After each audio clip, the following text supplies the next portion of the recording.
Hello everyone, this is Rebecca Meririji and you're watching The Healing Hour, your source for medical news.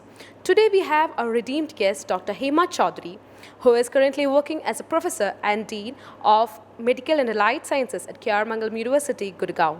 So, welcome ma'am, welcome to this session. Thank you so much. So ma'am, without wasting any minute, I'll be asking you the first question. Ma'am, what are analgesics and what are the mechanism? Like how do they relieve pain?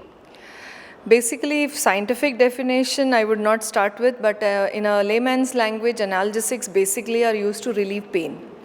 So whenever an individual has a bout of pain, he takes these medicines. And these medicines are basically into two categories. One, technically, if I say it is anti-inflammatory analgesics, and other we say as opioid analgesics.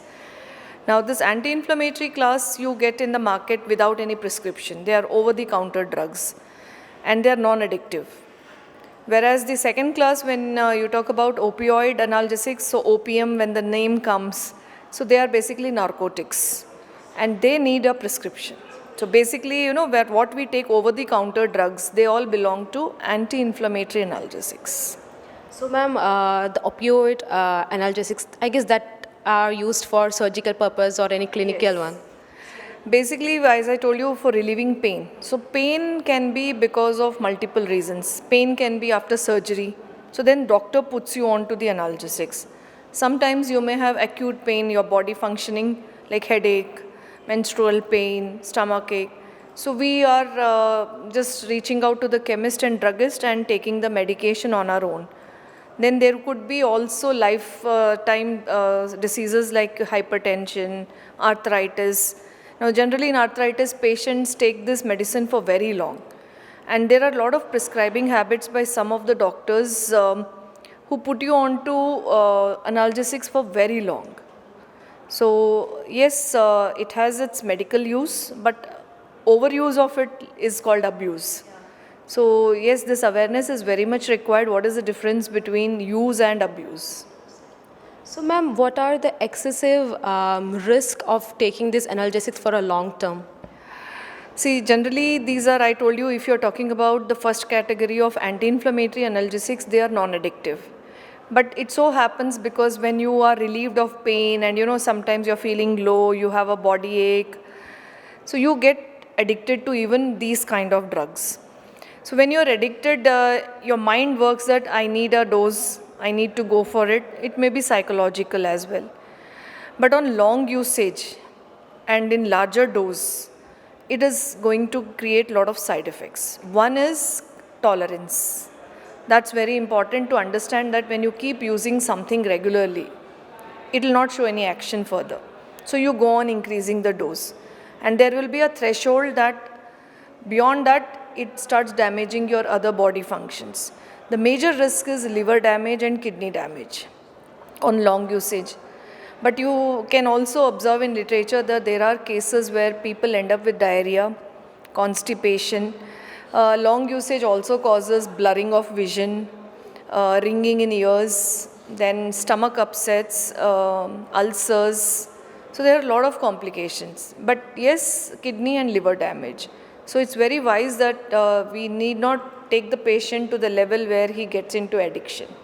So that has to be borne in mind. So ma'am, is there any guidelines for prescribing these analgesics, like any demographic or for the people of like much age or the people, I mean women during pregnancy? Is there any guidelines? Yes, of course, whenever a lady is pregnant, this is very important that not only analgesics, any class of drug should not be taken without medical consultation because it may have an impact on fetus. Second thing one should understand is it's a foreign particle getting into our body. Though it has some therapeutic benefit, but when used in right time, right dose, and as per the condition of the body. So every individual is a different biological system.